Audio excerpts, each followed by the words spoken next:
ক্ষমতায় নিয়ে মুখোমুখি ইসরায়েল তুরস্ক। এরপর থাকছে ইরানের হামলার অপেক্ষায় ইসরায়েল। আরো জানিয়ে দিব, যুক্তরাষ্ট্রের বিরুদ্ধে পূর্ণাঙ্গ যুদ্ধের ডাক দিলেন ইরানের প্রেসিডেন্ট। এবং সর্বশেষ থাকছে ফের তেহরানে হামলার ইঙ্গিত নেতানিয়াহুর। এতক্ষণ শুনছিলেন সংবাদ শিরোনাম, এখন বিস্তারিত। তবে তার আগে অনুরোধ থাকবে এই ভিডিওটিতে একটি লাইক এবং কমেন্ট করে জানিয়ে দিন কোন জেলা থেকে বা কোথা থেকে আপনি আমাদের এই ভিডিওটি দেখছেন এবং শুনছেন। গাজায় সেনা মোতায়েন নিয়ে মুখোমুখি ইসরায়েল তুরস্ক। গাজায় আন্তর্জাতিক শান্তিরক্ষা বাহিনীতে তুরস্কের অংশগ্রহণ নিয়ে ইসরায়েলি প্রধানমন্ত্রী বেনিয়ামিন নেতানিয়াহুর সাম্প্রতিক দাবিকে সরাসরি চ্যালেঞ্জে জানিয়েছে আঙ্কারা। সোমবার ইসরায়েলের পার্লামেন্টে দেওয়া এক ভাষণে নেতানিয়াহু বলেন, যুদ্ধ পরবর্তী গাজার শাসনে তুরস্ক বা কাতারে কোনো প্রভাব বা আসন্ন থাকবে না। তবে তুরস্কের একজন উচ্চ পদস্থ কর্মকর্তা মঙ্গলবার মিডল ইস্ট আইকে জানিয়েছেন, গাজায় সেনা মোতায়েনের বিষয়টি এখনো আলোচনার টেবিলে রয়েছে এবং এ বিষয়ে চূড়ান্ত কোনো সিদ্ধান্ত হয়নি। কর্মকর্তা অনেকটা উপহাসের সুরে স্মরণ করিয়ে দেন, এর আগে নেতানিয়াহু তুরস্ককে বোর্ড অব পিস এ অন্তর্ভুক্ত না করার ঘোষণা দিলেও শেষ পর্যন্ত মার্কিন প্রেসিডেন্ট ডোনাল্ড ট্রাম্পের আক্রমণে এরদোয়ান সেই উচ্চ পর্যায়ের বডিতে যোগ দিয়েছেন। গত অক্টোবর মাসে শার্ম আল শেখ সম্মেলনে মার্কিন প্রেসিডেন্ট ডোনাল্ড ট্রাম্পের মধ্যস্থতায় শান্তি পরিকল্পনা গৃহীত হয়েছিল। সেখানে গাজা পুনর্গঠন ও প্রশাসনিক তদারকির জন্য একটি বোর্ড অফ পিস গঠনের কথা বলা হয়। ট্রাম্প নিজে এই বোর্ডের নেতৃত্ব দিচ্ছেন এবং এতে তুরস্ক ও কাতারকে গুরুত্বপূর্ণ অংশীদার হিসেবে রাখা হয়েছে। ইসরায়েলের তীব্র আপত্তি সত্ত্বেও তুরস্কের পররাষ্ট্রমন্ত্রী হাকান ফিদানকে গাজা এক্সিকিউটিভ বোর্ডের সদস্য করা হয়েছে।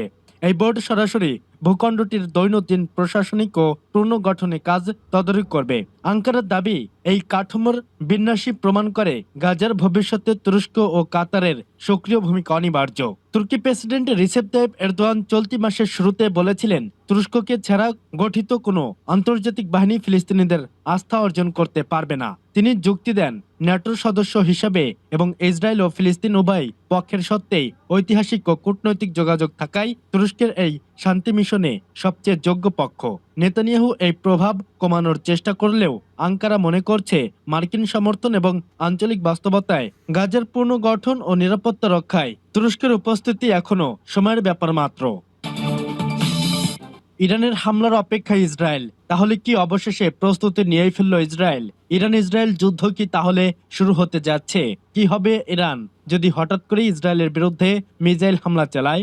যদিও ইসরায়েলের সামরিক বাহিনীর প্রধান ইয়াল জামির জানিয়েছেন, আংশিক যুদ্ধের জন্য প্রস্তুত রয়েছে তারা। তাহলে কি ইহুদিবাদীরা আবারও তাদের আগ্রাসী রূপ দেখাতে চলছে?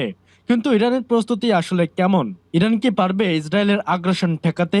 সম্প্রতি ইরানের প্রেসিডেন্ট মাসুদ পেজেশকিয়ান অবশ্য ঘোষণা দিয়েছেন যে পূর্ণাঙ্গ যুদ্ধের জন্য প্রস্তুত রয়েছে তার দেশ। প্রশ্ন হলো, ইসরায়েলের গুপ্তচর সংস্থা কি জানে ইরানের প্রস্তুতি সম্পর্কে?